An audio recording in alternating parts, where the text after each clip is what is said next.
Hello, welcome back to my haunted library. It's Regina. I don't know if you can see her, but Lily joins me today. She's still sulking because of Lucky, so I'm trying to spend a lot of time with her, and she's not warming up to Lucky at all. I'm hoping this will change with time, but I'm not that optimistic because Lily's a pretty old dog, and she never really liked other dogs. She's tolerated some dogs, and there are a few dogs around our neighborhood with whom she is friendly. Just a few. It's weird how dogs are like people that way, I guess. But in general, she's not too excited about dogs. So far, Lucky has yet to win her over. But Lucky has certainly won us over, and we're really enjoying her. She's so cute, and she's growing, and she's getting stronger and feistier with each passing day. So I'm here today with my first book haul of the new year. This was kind of unexpected. I had to get my car worked on, and the only place I could get it was like a recall thing. My airbag had to be replaced. And the only place I could get it done was this place in Princeton, New Jersey, which is not too far from where I live. But my husband and I had to kill like 6 hours in Princeton, which would have been a lot better if it hadn't been like sub-zero degrees. Now, I have been enjoying the winter weather. It really helps with my allergies that I have.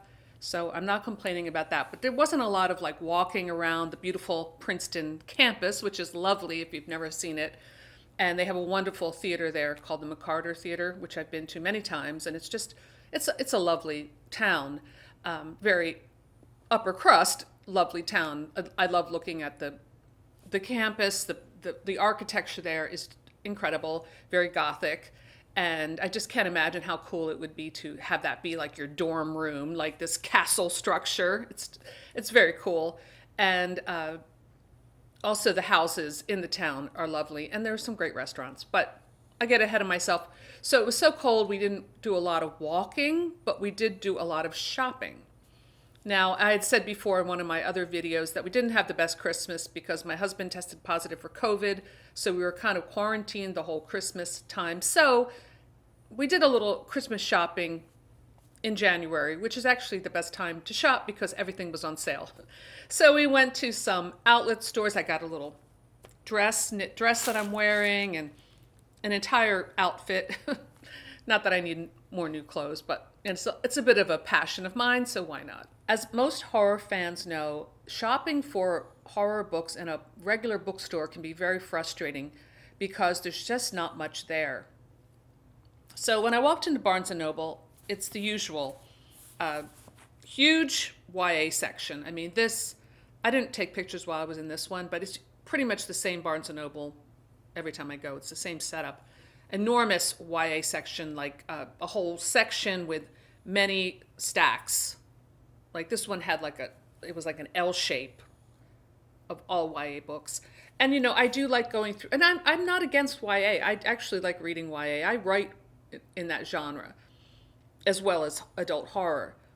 But it's just amazing how many of those books are. Now, obviously that's where the readers are, that's what they're pushing right now. I have to say too that the covers are beautiful. It's like looking at a candy store. I mean, these covers are colorful and enticing. When I first started BookTube, or when I first started watching BookTube, of course, a lot of YA books were being featured. So I did buy quite a few, and I would just end up reading them, feeling disappointed, and just, donating them to the library or whatever. So I stopped buying them. When my library opens again, it's being renovated and it closed down for COVID. It's been like closed for 2 years. It's so depressing because I used to love going to the library to get YA books because I could sample them without the commitment. Most of the YA books I've read, I do like Cassandra Clare. She's one that I've enjoyed. I do like the Twilight books, but some of the other ones, Sarah Moss, is that her name? I've been very disappointed with those books. I still have a few that I've yet to read, but anyway, I digress. So they had a big YA section, huge mystery section, which of course, that is expected. They have those mystery series, and some people really love to read those mystery series. I've gotten into a few of them, but I haven't read a mystery series probably since I read the McNally books, which I've read a couple times. You tend to find one that you like and then kind of stick with it. But I've sampled a few others. There was some pretty good section of sci-fi and fantasy, which were separate. Fantasy was a little bigger, so they had a lot of the Wheel of Time stuff, like a whole new Wheel of Time issue because of the series. I know I missed a window in doing the Wheel of Time review because when everyone else was doing a review, but I still plan on doing a little recap of that. I'm almost done. It's not as bad as, I don't think it's as bad as other people say. It's very different from the book, so I will say that. Anyway, so I did find my way to the horror section. And it's wild because it's always the same books, always the same authors. Of course, Stephen King, spread out on like 3 shelves. Joe Hill, kind of beneath his dad. There's the King and there's the Prince. We got some Joe Hill, some Anne Rice.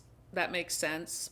There was some Darcy Coates. I was happy to see that because I just started reading her stuff and I like her a lot, so that's cool. More gothic maybe than horror, straight up horror. I don't know. I only read one book, so I can't tell. And what else did they have? That was pretty much it. And then a few things that I found that I bought. Just a few, though. These were just kind of random books hidden within the Stephen King and Joe Hill and the rest. And it's like there even was some open spaces. Maybe things hadn't been shelved. But what I want to know is why aren't there more independent horror books?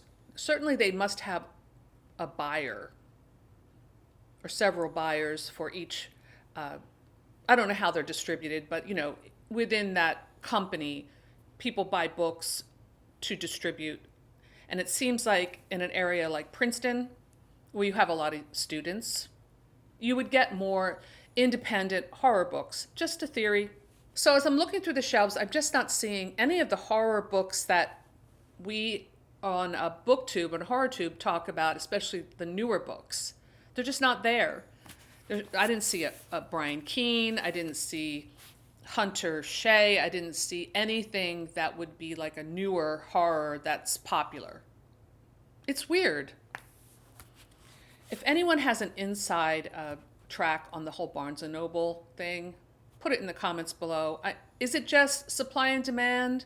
What's going on? I'd really like to know because it's very frustrating, and I'm sure I'm not the only one who feels this way. I don't know. I'm just wondering out loud. I'm expressing some frustration. But this is what I did manage to find on the shelves at Barnes & Noble, so it's not too bad. This is The Winter People by Jennifer McMahon. This I actually had on my list to do for my winter horror, which I'm continuing with. And I kept seeing this book pop up. So yeah, I thought I would check it out. I think it might be a few years old. The national bestseller. Author of Promise Not to Tell. One of the year's most chilling novels melds the mystery genre with the supernatural for a psychological thriller that is as scary as it is enthralling. And that was from the Miami Herald. So even in that description, we have a couple different maybe clues as to why horror is not a defined genre in bookstores, because it's called a melding mystery, supernatural, psychological thriller. So mystery and thriller, those are two separate genres usually. All right, let's see. We have our obligatory blurb from Stephen King. He must keep busy with doing these. Crisp, mysterious, and scary.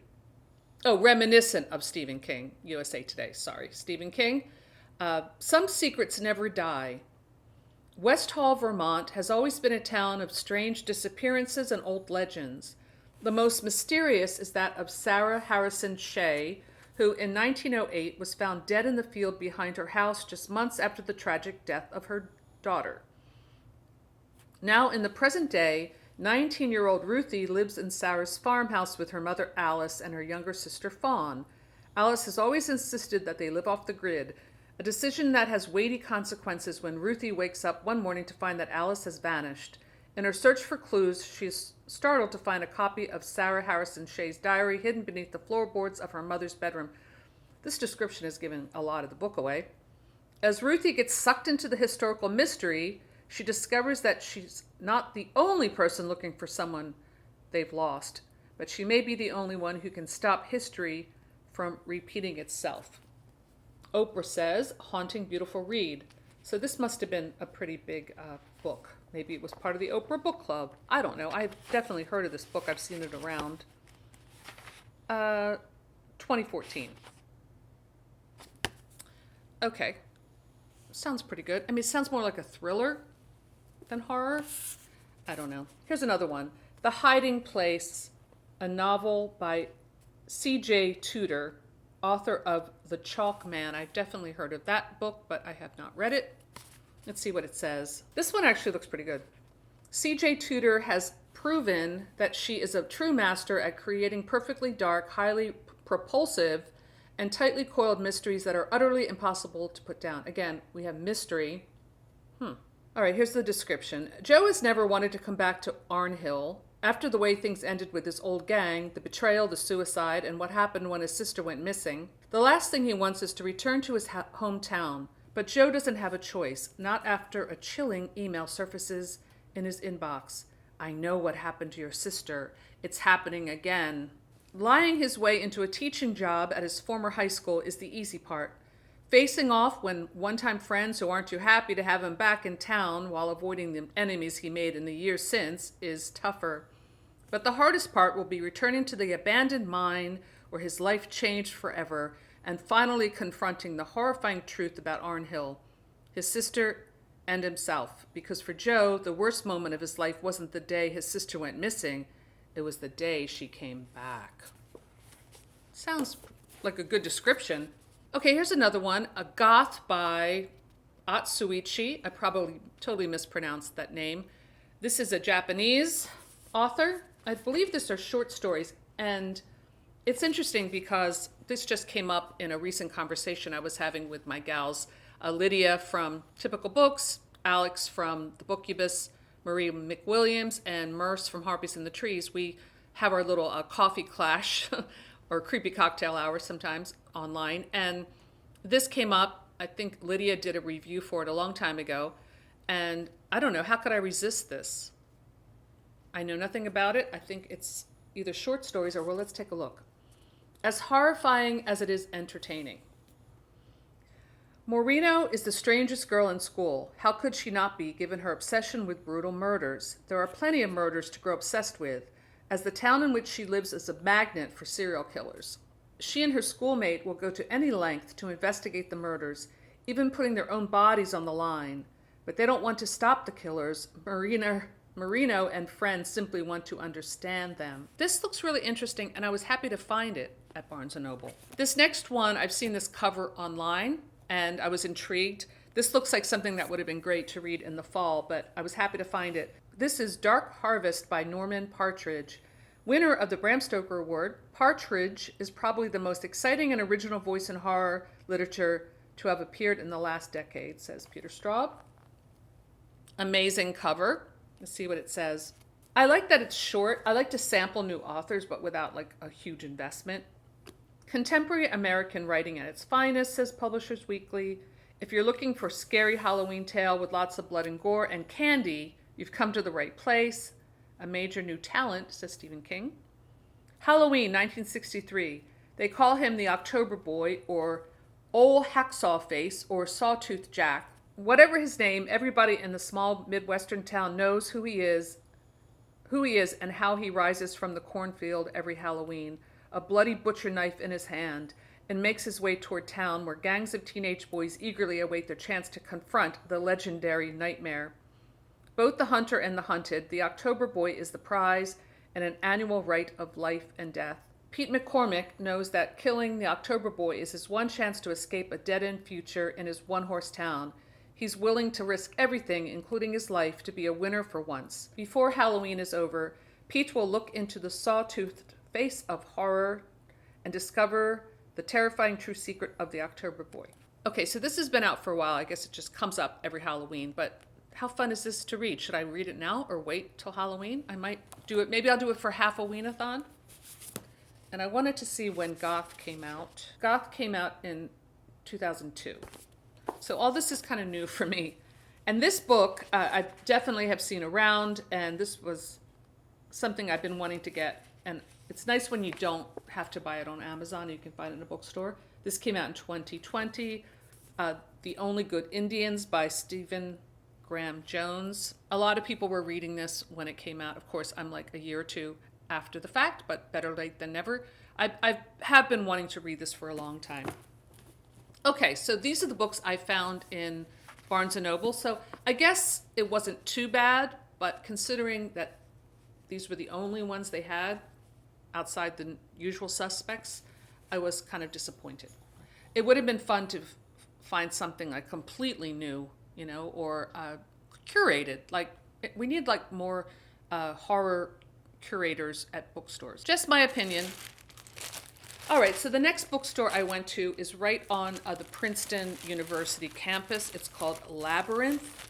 It's right there on Nassau Street, and it is a beautiful bookstore. And because it's on campus, of course, you're going to get more like academic work. There was a lot of criticism, like literary criticism. There was a great section on like books about film. So things that people would be majoring in college. So there were some really nice books there. I'd like to go back and get into like the art section and the film section. All the nonfiction stuff, that was a lot. It was like more than half the bookstore was nonfiction. And then the rest was fiction. Now my gripe, and I did post this on Instagram, my gripe about this horror section is there was no horror section. There wasn't even a fantasy section. It was all under science fiction. And I asked the clerk, this young guy, about it. He was reshelving some books. And I was like, why does it say science fiction and there are horror books and fantasy books? He's like, well, it's sci-fi, fantasy, sci-fi, and horror. But I was like, well, that's not what the sign says. I think they need to be a little bit more on their game. And Princeton, just saying. But anyway, they did have some gems that I managed to find among the sci-fi. There were a lot of Stephen King's. So I did find a few unusual items, and I grabbed them up. This one is called The Mammoth Book of Dracula. This is actually a used book. So they have some used books strewn about the new books. That cover's very cool.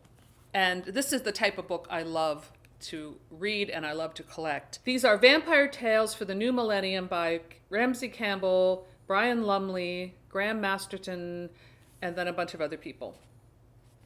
Plus Bram Stoker's never before published version of Dracula with a foreword by Daniel Farson, great nephew of Bram Stoker, edited by Stephen Jones. So this has some really cool stuff already. This looks like the kind of book I'm going to have by my bedside this winter. It starts with a poem by Lord Byron, so I can't resist that. But this came out in 1997, and they are essays about Dracula, which, I can't wait to dig into this. So, yeah, Princeton. Very cool. And then I got a couple other things. This is, again, a book by Stephen Graham Jones, Mapping the Interior. This is a really short work, and I was happy to find. And I've been wanting to get into this author. Stephen Graham Jones' chilling Mapping the Interior is part S.E. Hinton and part Shirley Jackson, says Richard Kadri, author of the Sandman Slim series. A horrifying inward-looking novella, Mapping the Interior is a literary horror tale about race in America, deeply rooted in the contemporary Native American experience. Blackfeet author Stephen Graham Jones delves into his characters' conflicted feelings towards his ancestry, haunted as they are by the ghost of the father whose death severed their ties to the reservation. Walking through his own house at night, a 15-year-old thinks he sees a person in full Blackfeet regalia step through a doorway. Instead of the people who would be there, his mother or his brother, the figure reminds him of his long-gone father, who died mysteriously before the family left the reservation. When he follows it, he discovers his house is bigger and deeper than he knew. Okay, so this sounds really good. And again, short, I can sample it. Here's another one that I was happy to find. I've definitely heard of this author. This is Binti by Nnedi Okorafor. I probably completely butchered that name.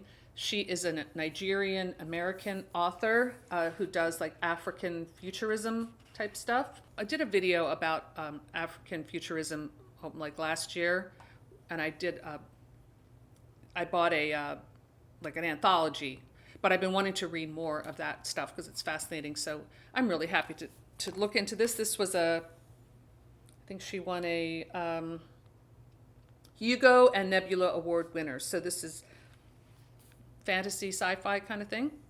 Very cool cover. And then this, I was really happy to find. This is called The Rim of Morning, Two Tales of Cosmic Horror by William Sloane, introduction by Stephen King. So this is a reissue of 2 novels of cosmic horror in this volume here. Stephen King writes, the reissue of these 2 remarkable novels is long overdue. I can think of no other novels exactly like these 2, either in style or substance. My only regret is that William Sloane did not continue. Yet we must be grateful for what we have, which is a splendid rediscovery. These 2 novels are best read after dark, I think, possibly on an autumn night with a strong wind blowing the leaves around outside. Okay, I have not read a lot of cosmic horror, so I am looking forward to reading this. I have a feeling this is really good. Very literary. I'm trying to read more literary stuff along with my usual. I should do another series. I was thinking of doing a series called Classics Corner, where sort of like a PBS, like a PBS a show, maybe smoke a pipe, although I don't smoke, but you get the idea, where I delve into some classics, because I just finished, it took me like 6 months to read it, Moby Dick. I have a lot of thoughts about that book, all good thoughts. I really loved it. I had never, I'm ashamed to say I have a degree in English, a master's in English, and I'd never read it from cover to cover because I was never required to in school. We read sections of it, but we never read the whole thing, which they used to make you do back in the day. I'm sure that's why Cliff Notes were invented. It was a challenging read, but it was actually an amazing read, and I would actually read it again because it was one of those books. When you get to the end of something that was really hard to read and you want to go back and start again, that's a good read. Anyway, I have so many plans for this. Trying to maybe bring back my Slow Burn Sunday series, since I'm no longer working on Sundays. I really don't have an excuse. And maybe watch some slow burn movies this winter. Anyway, it didn't really turn out to be much of a rant. I'm not that angry about this problem with not being able to find horror books, but there seems to be a lack of respect. This has been going on for a long time. I wish that it would change. I wish that people who are the buyers of these bookstores and these franchises or even these independent bookstores would understand that there's a great audience of readers out there, and we're thirsty for new horror discoveries. So let me know what you think in the comments below. Do you have an incredible bookstore near you where they sell great variety of horror? I would love to hear your thoughts.